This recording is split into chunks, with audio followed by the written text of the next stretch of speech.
Hello, everybody. In the last video, we read Croaker the Bullfrog, and in this video, we're gonna read The Homeless Monkey by T.Albert. Without further ado, let's get into the video.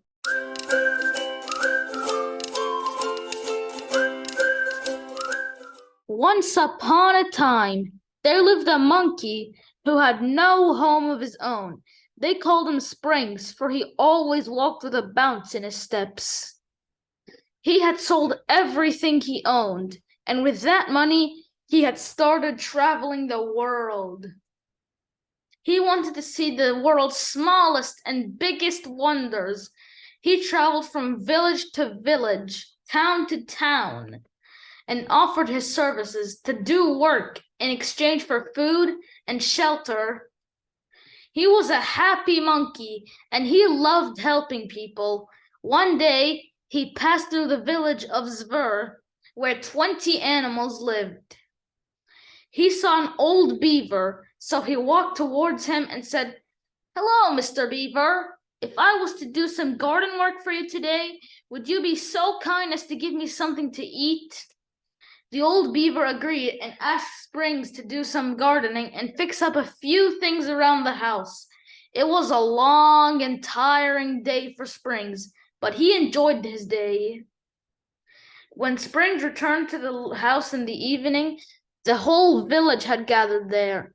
There was a lot of food put out on the large wooden table, and everybody was celebrating as a hero had come to their small village.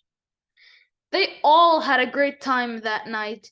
It was like a big party. There was dancing and lots of food, and Springs really enjoyed his evening. The following morning, when Springs was ready to leave, the old beaver approached Springs with tears in his eyes and said, "Thank you for joining us for dinner. Please come back whenever you have time. I have 2 boys around your age who I have not seen in 10 years. Spending time with you reminded me of my boys." Spring did not know what to say, so he just hugged the beaver, just like he would his father, and set off on his way with a promise to return one day. Springs had been walking for some time and was tired.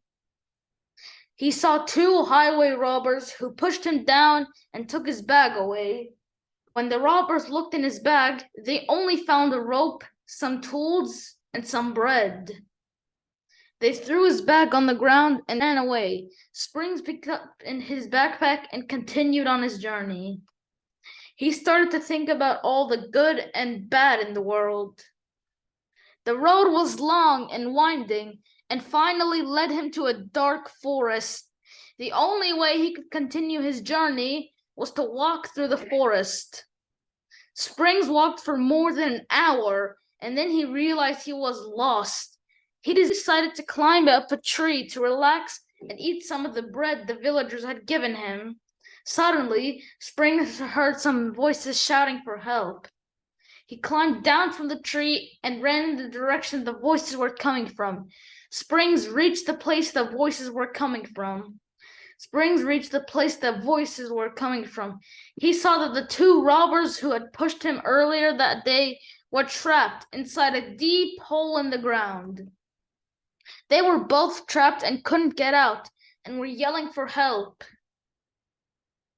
Springs quickly reached into his backpack and grabbed the rope that it was inside.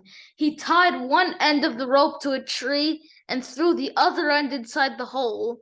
The robbers both quickly climbed up to the rope to safety. The robbers were amazed that Springs had saved them. One robber asked, "Why did you help us? We pushed you and tried to rob you earlier."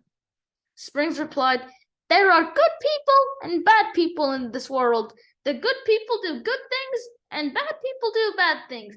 I have decided to be one of the good people." The 2 robbers were amazed by Springs' reply. Springs told the robbers, "I have traveled far and wide, seen happiness as well as sorrow. I have met all kinds of people, good, bad, old, and young. I have experienced all sorts of bad things, but I have always tried to do only good things." As Springs was leaving, he gave the two robbers some bread with a smile and said, I hope what I have said today will help you realize that there is always a way to live without causing harm to others. Okay, guys, that was the end of the story. I hope you liked it, and I'll see you in the next one. Bye!